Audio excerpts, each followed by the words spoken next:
Estou muito contente em poder relatar isso e espero que vocês gostem. Me chamo José e cresci em um sítio do interior onde quase toda a minha família se dedicou à mesma coisa por gerações. Meu avô criava cabras, meu pai também. Era algo que passava de geração em geração, como se fizesse parte de nós. Desde pequeno me acostumei a ver o curral cheio de animais, a ouvir o balido desde cedo e a sentir aquele cheiro forte de terra e pelo molhado quando chovia. Para muita gente isso pode parecer ruim, mas para mim era normal. Meu pai sempre deixava eu ficar por perto. Quando eu era bem pequeno, só me deixava observar, mas depois de maior comecei a ajudar. Colocava água para as cabras, organizava os sacos de ração e trancava os currais. Era uma rotina que virava parte do dia a dia. E não era nada fora do comum, porque lá todos faziam alguma coisa. Se você não estava com os animais, estava na roça, na cozinha ou ajudando alguém. Ninguém ficava parado só vendo a vida passar. Além da criação, também fazíamos queijo, leite e ricota. Tudo era aproveitado, e como tínhamos muitos conhecidos nos povoados próximos, meu pai vendia o que podia. Às vezes ele ia sozinho, mas muitas vezes me levava com ele. Eu subia na caminhonete como se fosse um passeio, mesmo sabendo que a gente ia trabalhar. Gostava de ver os caminhos, as trilhas e os ranchos escondidos entre os morros. Também gostava de ver como cumprimentavam meu pai, porque sempre o tratavam bem. Ele era um homem sério, mas justo e bom. Um dia me disse que eu já podia dirigir a caminhonete, e pouco tempo depois era eu quem fazia as entregas. Às vezes ele ficava no sítio com os outros animais ou simplesmente já estava cansado, então me chamava pelo rádio e pedia para eu ir. Lá na serra a gente usa muito rádio. Ainda tem muitos lugares onde nem sinal de celular pega, por isso entre as famílias se acostumaram a usar rádio como se fosse telefone de casa. Eu morava na colônia com minha esposa, mas quando meu pai pedia para entregar alguma coisa, eu ia sem pensar 2 vezes e levava meu filho junto. Ele tinha uns 5 ou 6 anos quando começou a me acompanhar. Ficava todo animado quando eu dizia que íamos ver as cabras. Ia olhando tudo como se fosse a primeira vez. Às vezes a gente parava na sombra para comer e ali ficava um tempo. Para ele era uma aventura. Eu fazia aquilo para ajudar meu velho, mas também porque gostava de ver meu filho conhecendo o que fazíamos, que não pensasse que as coisas caíam do céu. Lá sempre se falou que existem assombrações na floresta. Alguns dizem que ouviram gritos, que sentiram alguém seguindo ou falando no ouvido, mas nem todos acreditam. Depende muito da pessoa. Há quem respeite, que mesmo sem ter visto nada, diz que onde há fumaça, há fogo. Mas também tem os que zombam, que dizem que o único medo que se deve ter é dos vivos. Meu pai era mais desse tipo. Dizia que enquanto a gente fizesse tudo certo, não tinha por que acontecer nada. Eu nunca tinha visto nada estranho, nem quando era criança. Brincávamos no mato com meus primos e às vezes dizíamos que o homem do saco andava por ali ou que um lobisomem ia aparecer entre as árvores. Mas, para ser sincero, nunca aconteceu nada. Até que um dia meu pai me chamou pelo rádio. Já era de tarde e perguntou se eu podia fazer um favor. Alguém queria 2 bodes para um casamento e explicou que tinham entrado em contato com ele em cima da hora. Segundo ele, provavelmente pediram primeiro para outro, mas ficaram na mão. Eu disse para não vender, mas meu pai riu. Disse que não era apegado a nada e que, de qualquer forma, vendeu por uma boa bagatela. Esse era ele, sempre disposto a ajudar, mas também esperto para mostrar que não era bobo. Falou que não tinha os 2 bodes no sítio dele, que tinha conseguido um com meu tio, e por isso não puderam entregar cedo. Ele mesmo ia entregar, mas acabou se enrolando com outras coisas enquanto ajudava minha mãe. Me perguntou se eu podia ir buscar os bodes e levar até o povoado onde seria o casamento. Disse que não era tão longe e que de caminhonete dava pouco mais de 1 hora. Respondi que não tinha problema, mas quando minha esposa me viu se arrumando e soube para onde eu ia, não gostou nada da ideia. Já era tarde e os caminhos estavam bem ruins ultimamente. Ela pediu que eu fosse no dia seguinte, bem cedo, mas respondi que já tinha me comprometido com meu pai e que não ia demorar. Falei que ia passar na casa do meu compadre para não ir sozinho.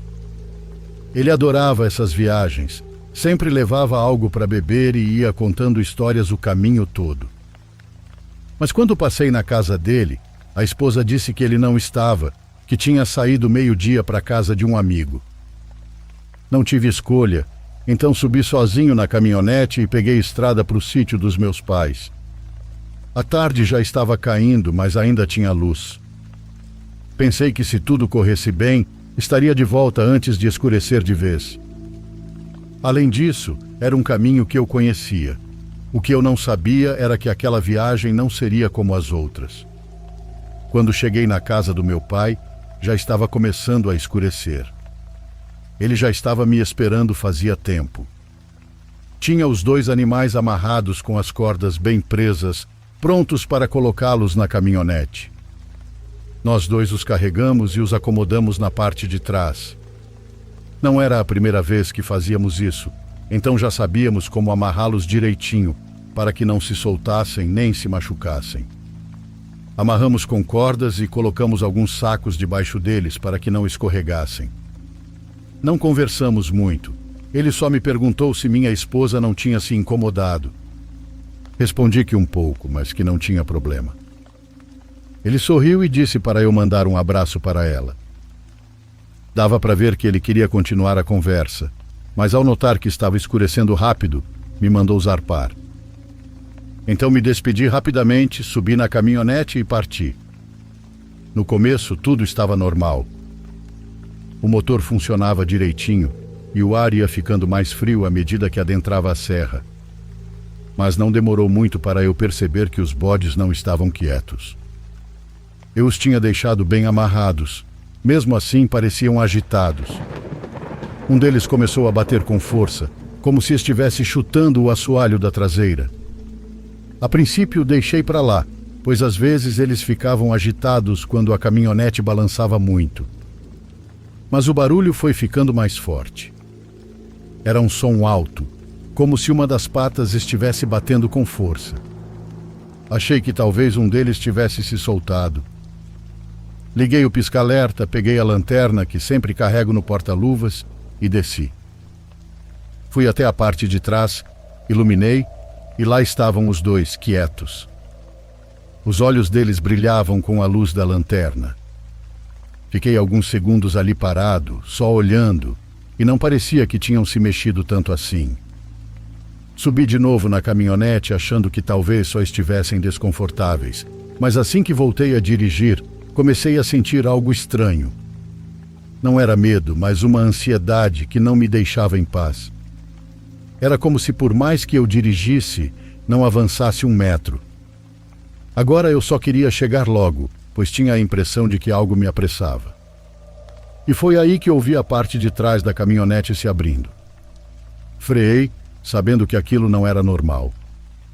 Desci na hora, fui direto até a caçamba e vi que só tinha um bode, o outro não estava mais lá. Olhei ao redor, mas não vi nada.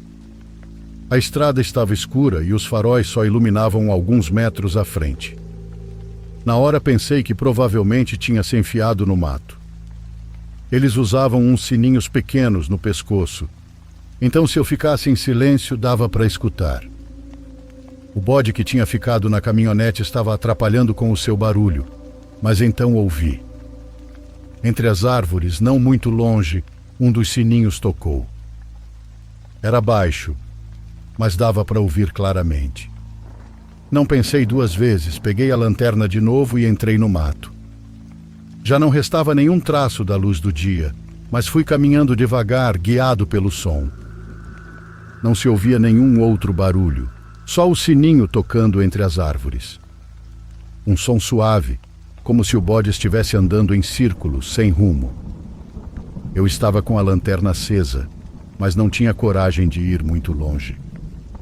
No mato não faltam cobras, por isso a gente sempre anda com cuidado. Não é a mesma coisa andar de dia e andar no escuro total. Fiquei parado, mexendo a lanterna de um lado para o outro. Mas só via árvores, galhos e sombras. O barulho ainda estava ali, mas não dava para saber de onde exatamente vinha. Parecia perto e longe ao mesmo tempo. Respirei fundo. Tentei me acalmar e foi quando ouvi um som mais forte. Era o bode e fez um som de gemido. Fiz um barulho com a boca, daqueles que a gente usa para chamar bicho, esperando que ele saísse. E foi aí que eu vi. Primeiro os chifres, depois o focinho. A cabeça inteira do bode saiu de entre uns galhos, mas tinha algo estranho. Ele não estava me encarando de frente. Apontei direto com a lanterna e fui me aproximando. O corpo do bode não saía por completo, só a cabeça parada, como se estivesse presa. Mas quando cheguei mais perto, percebi que ele não estava preso. O que acontecia é que aquilo que saía do mato não era um animal comum. A primeira coisa que vi foram os ombros, mas não eram de animal, eram ombros de um homem. Escuros, peludos, com uma forma diferente. Como se alguém estivesse espiando com uma máscara de bode no rosto. Depois vi os braços longos, grossos, com mãos grandes que se destacavam entre a vegetação. E o peito também era de gente, coberto de pelos e com a pele suja. Mas o pior eram os olhos. Estavam vazios, sem brilho. Senti como se algo dentro de mim se desgrudasse, ou como se minha alma quisesse sair. Dei um passo para trás e fui recuando tão rápido que quase caí. Aquela coisa ficou ali, parada, não fez nenhum barulho. Só me encarava, ou pelo menos era o que parecia. Me virei e disparei em corrida com toda a força que tinha. Sentia os galhos batendo no meu rosto e os pés tropeçando em tudo que tinha por ali. O coração batia tão forte que posso dizer que literalmente sentia na garganta. E foi aí que algo me agarrou pelo calcanhar com força. Foi como se uma mão apertasse com muita força e caí de peito no chão. Senti o arranhão no braço e na perna, mas a dor não importava. Fui puxado de novo, mas me levantei. Não sei como, mas consegui. Tudo doía e as pernas tremiam sem parar. Corri como pude, só pensando em chegar na caminhonete. A luz dos faróis ainda estava lá e me agarrei àquilo como se fosse uma saída. Quando finalmente a vi, me joguei direto. Abri a porta, entrei num pulo, fechei com força e fiquei alguns segundos respirando. Procurei as chaves e assim que o motor ligou, não hesitei. Acelerei sem olhar para trás e foi só quando peguei o caminho de pedras que percebi. O outro bode estava me olhando lá da caçamba. Quieto, com a cabeça meio baixa. Não fazia barulho, mas estava com os olhos arregalados. Dava para ver que estava assustado, mas me deu uma sensação horrível demais da conta. Não sabia se o medo estava me fazendo imaginar coisas, mas estava difícil encarar aquele bode sem pensar que ele também podia mudar. Sentia cada buraco da estrada como uma pancada no peito, mas quando vi as casas de uma comunidade consegui respirar um pouco melhor. Tinha uma com a luz acesa, então encostei em frente a ela. Desliguei o motor, mas não desci. Fiquei ali olhando pelo retrovisor. Olhando o bode e esperando que ele não falasse. Quando finalmente cheguei à colônia, já era noite fechada. O caminho parecia não ter fim, e só parei quando estava de volta. Estacionei em frente à casa e desliguei a caminhonete. Minha esposa me sentou numa cadeira perto da entrada e foi pegar o rádio. Ela não pensou duas vezes e ligou para o meu pai na hora. Disse que eu não podia fazer a entrega e que eu estava muito mal. Meu pai perguntou se eu tinha sofrido um acidente ou se alguém tinha me atacado. Mas ela disse que não, que eu só dizia que me sentia estranho. Pouco depois, entre gaguejos, contei tudo. Com o passar dos dias, as pessoas foram ficando sabendo. Alguns vizinhos me perguntavam se eu tinha ficado doente, se algo tinha me picado, mas quando me senti um pouco melhor, comecei a contar a verdade. Não quis inventar nada e não quis esconder o que tinha visto. Muitos não acreditaram, outros sim. Alguns disseram que podia ser um espírito da mata, outros que era um ser das trevas, daqueles que aparecem quando a terra está pesada. Para mim isso não importa e não quero saber o que era. Desde então eu rezo todas as noites. Desde aquele dia não deixo de pedir proteção. Não por medo do que posso voltar a ver, mas por medo de voltar a sentir aquela angústia. Aquela coisa que te diz que você não está mais em um lugar seguro.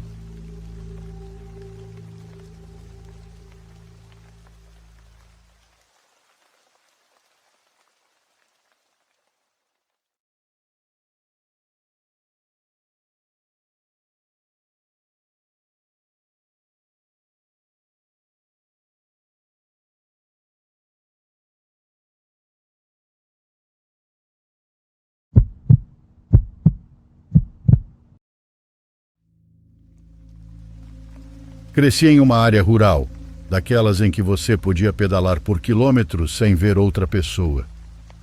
Como muita gente, minha estação favorita sempre foi o verão. E na verdade ainda é, mas já faz um tempo que não moro no interior, então o verão perdeu um pouco do seu encanto. Muito do que tornava o verão tão especial para mim estava ligado à vida no meio do nada. Havia algo no calor, no silêncio e no vazio que eu amava. Algo que nunca consegui encontrar na cidade grande. É difícil explicar, mas eu me sentia isolada, no bom sentido. Como se tivesse meu próprio cantinho no mundo. Como se eu pudesse desaparecer por horas e ninguém perceberia. As noites de verão eram sempre as melhores. A escuridão aumentava aquela sensação de privacidade e liberdade que a garotinha que eu era tanto desejava. Na época eu ia fazer 15 anos e tinha uma amiga chamada Sofia. Ela era um pouco mais imprudente do que eu, sempre testando os limites de formas pequenas. Em uma noite qualquer decidimos sair para ver as estrelas. Só nós duas bicicletas e uma garrafa de vinho. Não era a primeira vez que fazíamos isso. Na verdade era algo que fazíamos com frequência. Isso até acontecer o que vou contar agora. Pensando bem, provavelmente foi uma das últimas vezes que saímos juntas para observar as estrelas. Não tínhamos um plano específico, só uma direção. Queríamos ir a algum lugar novo, já que os antigos estavam ficando repetitivos. A Sofia disse que conhecia um bom lugar além dos limites da cidade, um trecho abandonado de fazenda onde ninguém nos incomodaria. Devia ser por volta das 10 da noite quando saímos. Não sei quanto tempo pedalamos, talvez uns 30 minutos, mas só paramos quando não havia mais nada remotamente civilizado ao nosso redor. De repente, ela parou bruscamente a bicicleta e disse que havíamos chegado.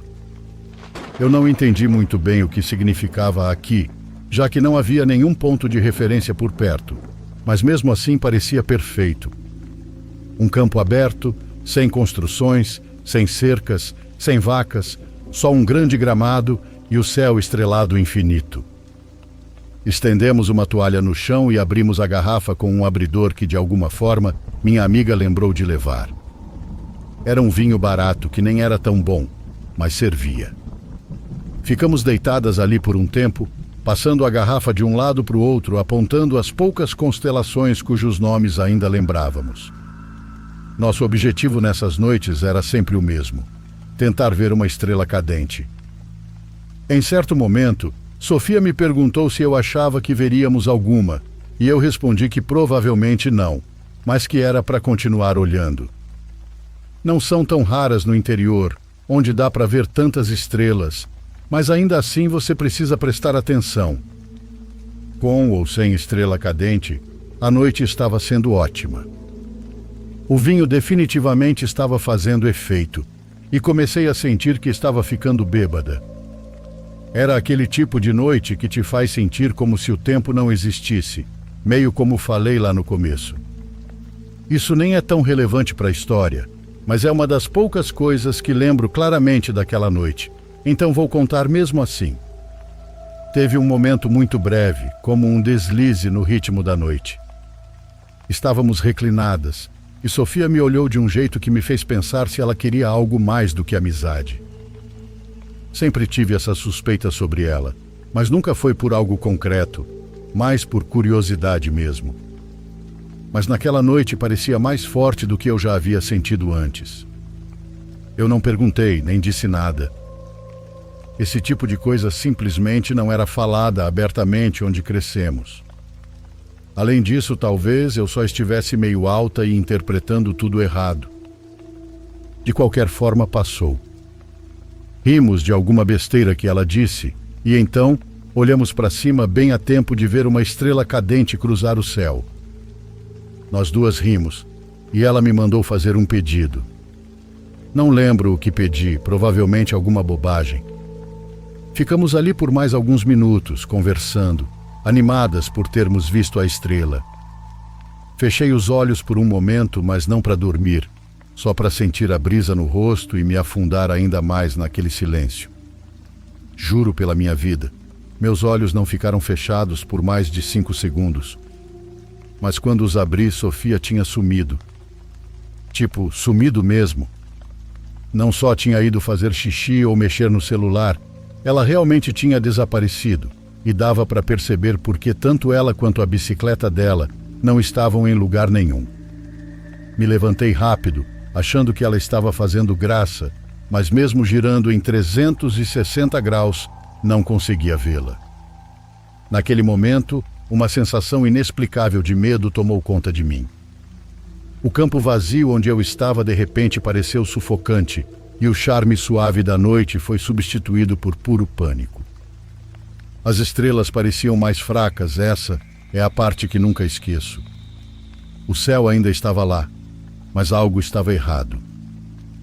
Era como se tivessem abaixado o brilho ou borrado alguma coisa sobre ele. E o ar parecia mais frio também. Não como se tivesse esfriado naturalmente, mas como se eu tivesse entrado numa versão diferente do mesmo lugar. Eu sei que não faz sentido, mas, como disse, é uma sensação inexplicável. Peguei o celular para ver a hora e eram exatamente 3 da manhã.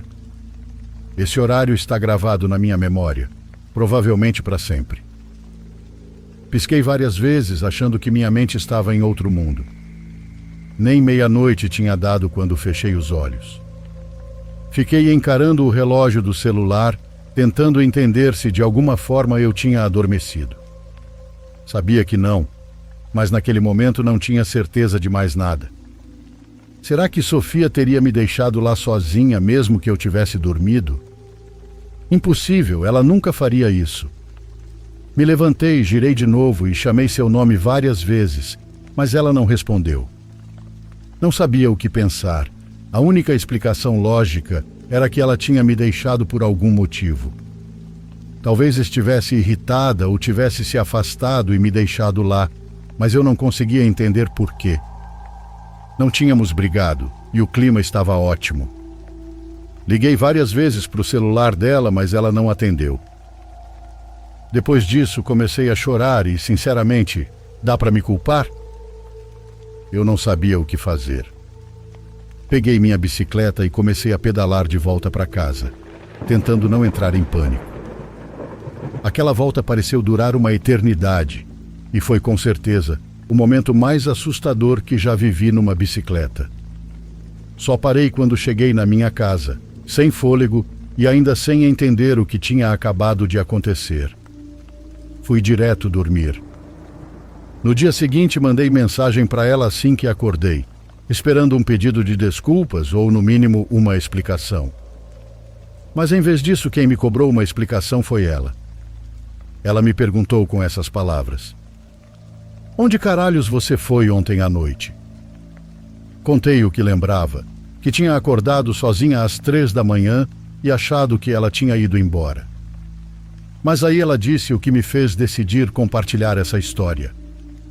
Segundo ela, ela foi quem acordou sozinha às 3 da manhã, e eu é que tinha desaparecido. Ela esperou por mim por mais de 1 hora, depois foi para casa irritada e confusa, achando que eu tinha me chateado e a deixado lá.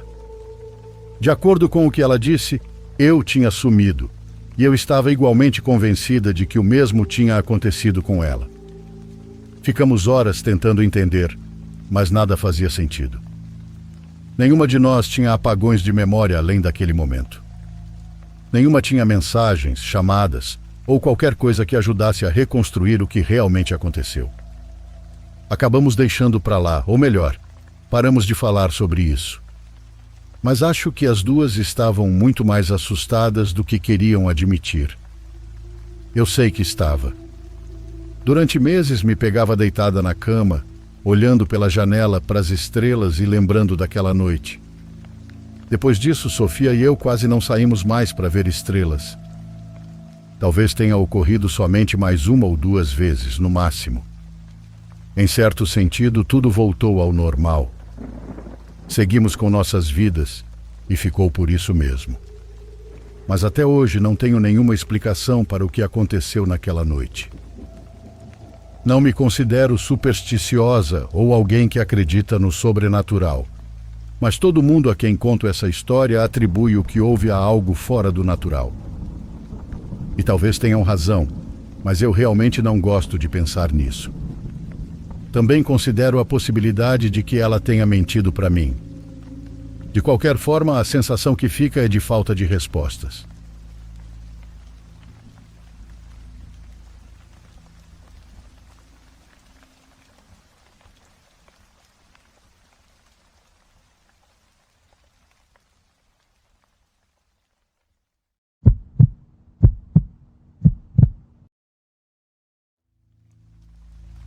Eu não acreditava em bruxas, nem em duendes, e isso que na minha terra as pessoas realmente acreditavam nesses seres.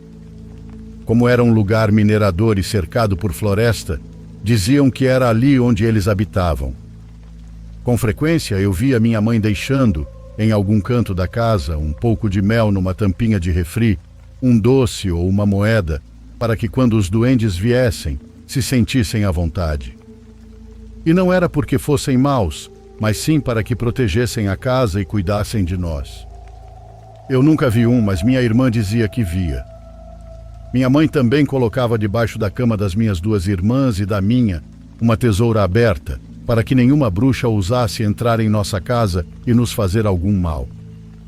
E é justamente de uma bruxa que quero contar para vocês, porque eu também não acreditava na existência delas, até que algo muito perturbador me aconteceu.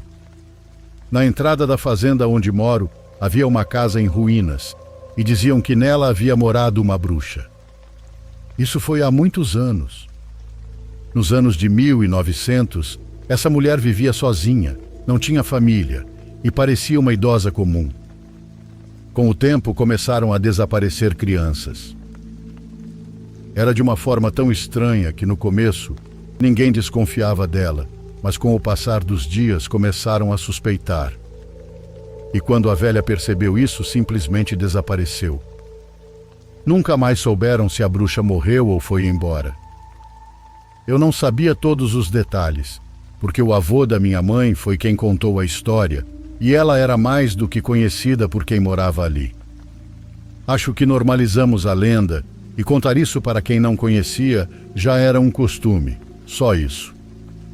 Eu ia junto com meus amigos brincar nessa casa, principalmente porque havia uma ponte por onde passava um rio embaixo. O gado bebia água ali e era algo bem curioso. A gente gostava de se banhar no rio, mas para isso tínhamos que fazer uma longa caminhada. E justamente naquele trecho do rio, bem em frente à casa, a água não era fria, e sim morna. A fazenda é imensa, era cercada por uma grande floresta e fazia muito frio. Tão frio que à noite a temperatura e a neblina desciam de madrugada até o nascer do sol. Eu já estava acostumado com isso.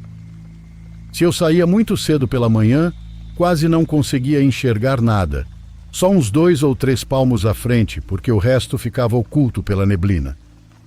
Então a água do rio normalmente era gelada. E era justamente isso que a gente gostava: ir brincar e tomar banho na frente da casa da bruxa, onde era mais quente. Como a casa estava completamente abandonada, com parte do teto caindo, Eu não entrava porque acreditava na lenda ou por medo, mas sim porque tinha receio que um pedaço dela caísse em mim. A gente só ia tomar banho e jogar bola na área aberta que havia por ali. Um dos meus grandes amigos era o Felipe. Ele não ia com tanta frequência ao rio porque tinha problema nos pulmões. Ele me dizia que tinha medo daquela casa, era medroso mesmo, e acreditava em tudo que se conta sobre assombrações. Dizia que já tinha visto um duende e que às vezes ele subia na cama dele. Mas não tinha medo do duende, pois era pequeno e amigável. Já da bruxa ele dizia que era de se temer. Eu não acreditava em nada disso, como disse, achava que ele só era influenciado por tudo o que diziam. O que eu não sabia, até que um acontecimento sinistro nos pegou, é que Felipe realmente parecia ter alguma sensibilidade para enxergar esses seres. Como a água do rio fazia mal para a saúde frágil dele, e depois vinha aquele frio, a gente preferia caminhar pela floresta, catar pinhas e, principalmente, conversar. Numa dessas caminhadas, acabamos ficando até mais tarde que o normal. Felipe ficava muito angustiado com o cair da noite, não só pelo frio, mas porque dizia que era a hora dos seres sinistros saírem. A neblina começou a cobrir a floresta, e foi aí que percebemos o quanto estava tarde. Peguei no braço do Felipe porque quase não conseguíamos enxergar nada. A mão dele estava fria, gelada como um defunto. Fui puxando ele enquanto caminhava depressa. Não conseguia ver nada e não queria que ele ficasse doente, já que sempre o tive como um irmão. Quando chegamos à beira da estrada, a neblina estava menos forte e eu percebi que não era o braço do meu amigo que eu segurava. Era a de outra pessoa. Uma mão comprida, ossuda, com a pele grudada nos ossos. Tentei soltar, mas não consegui. Gritei por Felipe várias vezes, mas ele não respondia. Eu estava tão assustado com aquela mão que segurava, que comecei a gritar mais alto. Sentia na pele o toque daquela mão cadavérica. Fiquei apavorado porque, com a escuridão e a densidade das árvores, não consegui ver quem era. O medo me dominou por completo, e eu não conseguia pensar em mais nada além daquilo que me segurava. E então ouvi uma voz, que não era a do Felipe. Não consegui identificar se era de mulher ou de homem, e enquanto sentia a dor causada por aquela mão, lutei desesperadamente para me soltar. Aquilo era mais forte que eu. De tanta aflição, comecei a rezar o único trecho que lembrava do catecismo, uma Ave Maria. Rezei gritando com todas as minhas forças. Foi a única forma que encontrei de me livrar daquilo. E sem pensar, corri o mais rápido que pude. Só queria sair da floresta. Em poucos minutos, cheguei à entrada esquerda da fazenda, ofegante de tanto correr. Quando recuperei o fôlego, me lembrei do Felipe. Comecei a suar frio e minhas mãos estavam duras por conta do medo. Tentei reunir coragem para entrar de novo na mata e ajudá-lo, mas a verdade é que não consegui. De onde estava, gritei seu nome, mas ele não respondeu. Chamei por ele várias vezes, mas era impossível ver algo através daquela neblina e escuridão. Comecei a ouvir passos, mas Felipe não me respondia de volta. Depois de um tempo, perto do moedor de cana, vi uma sombra pequena se movendo. Percebi que era ele só quando chegou bem perto, sem camisa. Felipe estava quase congelado. Disse que precisávamos sair dali, mas ele não respondeu. Ficou parado, com um olhar estranho. Com o medo que eu sentia, segurei a mão dele e o levei dali quase arrastado, porque ele parecia fora de si. Chamei ele várias vezes pelo nome, pedi que me dissesse o que tinha acontecido, mas ele não falava. Às vezes eu puxava ele, outras eu empurrava. Quando chegamos na porta da casa dele, bati forte e corri. Me escondi atrás de uma árvore só para ter certeza de que alguém ia abrir a porta. Vi quando a mãe dele o abraçou e o levou para dentro. Ainda ouvi os gritos dela à distância, provavelmente por causa do estado em que encontrou o filho. Quando cheguei na minha casa, que ficava bem mais longe, Encontrei minha mãe já bastante preocupada. Ela me deu uma bronca daquelas por ter desobedecido. Por lá não havia ladrões nem violência, então os pais deixavam os filhos livres, porém minha mãe tinha muito medo de eu me perder na bebida e no cigarro. Quando falei onde estava, ela me disse para não me expor tanto, que a floresta era perigosa e que quando escurecia, todo tipo de ser saía de lá. Era como se minha mãe soubesse o que tinha me acontecido. Eu comecei a chorar porque estava tão assustado que não consegui me conter. Contei tudo o que aconteceu e ela acreditou, porque o meu pulso estava vermelho. Era o sinal de que aquela coisa realmente tinha me segurado e não queria me soltar. Mas não contei que eu estava com o Felipe nem como o encontrei. Naquela noite passei muito mal. Não consegui descansar direito e nos poucos momentos em que dormia, sonhava com o ser que tinha me segurado.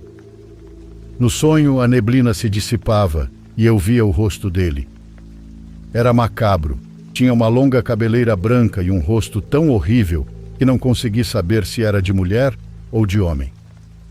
Só me lembro dos olhos, enormes e pretos. Acordei agitado e suando de medo. Um grito meu fez com que minhas irmãs acordassem bravas, pedindo para deixar elas dormirem. Me deitei de novo, sem conseguir pregar os olhos.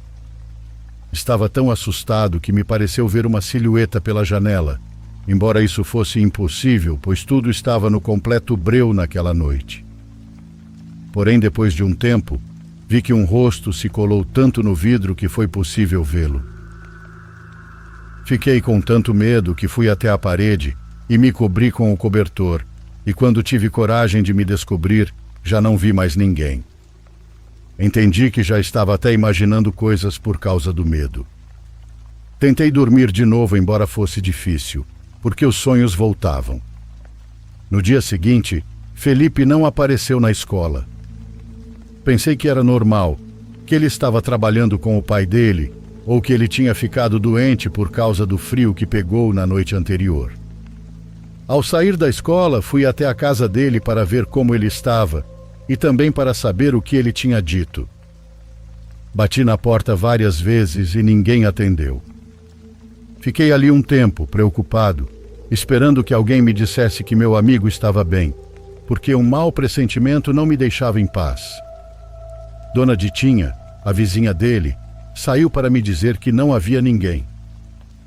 Felipe e seus pais tinham ido à Santa Casa da cidade porque ele tinha passado muito mal. Seus irmãos ficaram com os avós e eles partiram de madrugada. Felipe não estava bem. Nunca tinha ficado tão mal. Quis que Dona Ditinha me desse mais detalhes, mas ela só me disse que Felipe gritava como um louco, que quebrou tudo dentro de casa e que não conseguiram controlá-lo. Um vizinho fez o favor de levá-los com a perua do patrão. Saí de lá triste, confuso, com o peso da culpa sobre mim, e fui embora da casa dele.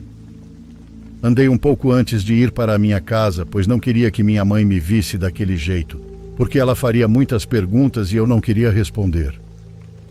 Nem percebi a direção que tomei, até me dar conta de que estava bem perto da casa da bruxa. Mas aquela casa não me dava medo de ir sozinho. Sentei numa pedra para pensar no meu amigo e desejar que ele ficasse bem, e nisso vi algo se mexer dentro da casa velha. Era difícil saber se havia alguém lá dentro, porque já estava escuro. Me aproximei da casa, mas não o suficiente para correr risco, e vi novamente que alguém estava dentro. Ouvi algo cair. Naquele momento comecei a sentir medo e atravessei a ponte. Daquele lado me senti mais seguro, mas fiquei intrigado. O que havia lá dentro? Era a primeira vez que algo assim acontecia, e olha que eu já tinha brincado muitas vezes do lado de fora daquela casa. Fiquei mais um tempo atento à casa, quando vi um animal sair de lá. Era comum, por causa da proximidade com o mato, que à noite os animais saíssem em busca de alimento. Ri de mim mesmo por ter acreditado que era a bruxa quem estava lá, embora não tenha sido possível distinguir que tipo de animal era. Tive medo que ele me atacasse, então preferi seguir para outro lado. No entanto, ouvi quando alguém me chamou. O animal ficou parado, me olhando atentamente. Tive medo que corresse em minha direção e me machucasse. Olhei para todos os lados para me preparar para correr e vi que uma das casas próximas estava com a porta aberta. Entraria naquela casa pedindo ajuda às pessoas.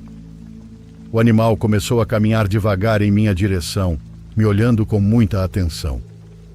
Quando o animal começou a se mover de uma maneira estranha, fez um som esquisito e começou a se transformar em outra coisa.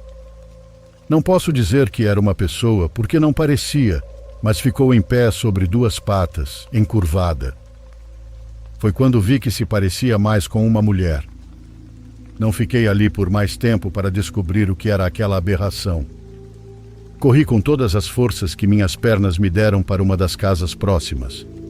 E já não olhei para trás, mas sentia bem próximos os passos daquela criatura.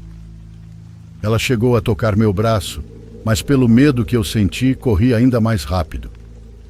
Entrei na casa do seu Beto e fechei a porta. A esposa dele me perguntou o que tinha acontecido, e eu nem respondi.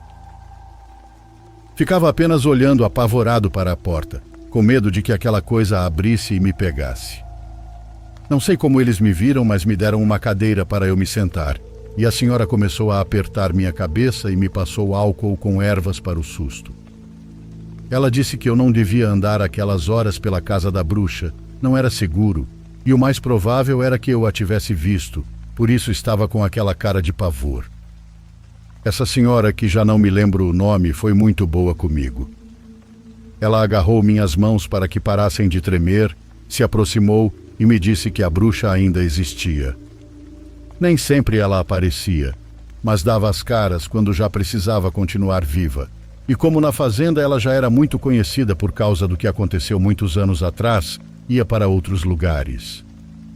O pior de tudo era que, se eu a vi, o mais provável era que desta vez ela tenha escolhido a fazenda, e teríamos que tomar muito cuidado. Porque quando ela escolhia uma criança, ela a perseguia até conseguir seu objetivo, entregar a alma pura ao seu Deus, o demônio. E por sua vez, ela consumia todo o sangue da menina ou menino que sequestrava. Depois que a senhora me disse tudo isso, fiquei ainda pior. Quis sair correndo para minha casa e estar em um lugar seguro, mas ela me impediu, dizendo que eu não podia sair porque ela ia me possuir. Ela pediu ao seu Beto que me levasse em seu carro até minha casa, porque eu não podia andar sozinho àquela hora. Ele disse que sua esposa estava exagerando as coisas e que não era verdade tudo o que ela dizia. Mas acho que o seu Beto me disse isso porque me viu muito assustado, já que todo o meu corpo tremia. Mas o que me assustou ainda mais foi ver o medo nos olhos dele quando entrei no carro. Ele olhava para as partes altas das casas, como se soubesse que era ali que a bruxa se escondia. Vi quando ele espiou por baixo do vidro e fez uma cara de pavor. Ele ligou o carro e saiu em disparada, enquanto eu olhava para trás, com medo de que aquela criatura, que eles chamavam de bruxa, estivesse nos seguindo.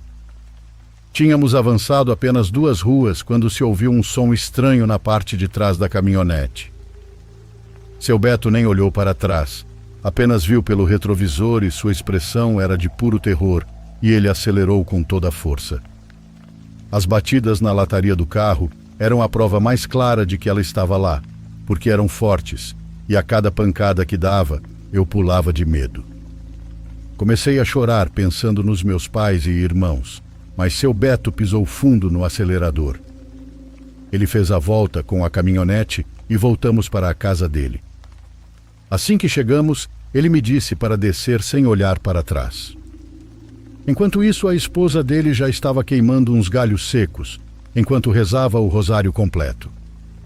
Nem disse nada, apenas fechou a porta e continuou com suas orações. O mais perturbador foi quando vi o rosto daquele monstro na janela. Era horrível. Tinha olhos grandes, completamente pretos, uma boca enorme e as maçãs do rosto afundadas. Era uma criatura assustadora. Com muito medo, me abracei ao seu Beto. Ele me pediu para não parar de rezar e sua esposa começou a me molhar com água. De uma garrafa de vidro derramou o líquido na mão e o esfregou por todo o meu corpo. Acho que era apenas água, porque não tinha cheiro nem gosto, e eu provei porque ela me deu um gole daquela garrafa. Foram minutos que pareceram muitas horas. Todos naquela casa estavam muito assustados, com medo de que a qualquer momento aquele demônio entrasse na casa. Mas depois de um tempo tudo ficou em completo silêncio. Quis espiar, mas seu Beto e a esposa não deixaram. Disseram que eu não podia confiar, ela não era confiável e eu precisava me proteger. Não sei como avisaram meus pais que eu estava na casa do seu Beto, só sei que me deixaram dormir lá e no dia seguinte, bem cedo, fui para casa. Assim que me viu, minha mãe me abraçou. Ela disse para eu nunca mais desobedecê-la, que eu estive a ponto de cair nos braços do mal e que foi graças ao seu Beto e à esposa dele que eu estava bem. Quando cheguei em casa, comecei a me acalmar, mas não o suficiente para parar de ver nos meus sonhos o rosto daquela coisa. Meu amigo Felipe, poucos dias depois, voltou para casa, mas nunca foi o mesmo. Ele ficou com sequelas e nunca mais foi o Felipe que eu conheci. Nunca soube o motivo, mas tenho certeza de que foi algo relacionado àquilo. Bom, nem preciso dizer que o sobrenatural é real e eu sou a prova viva disso.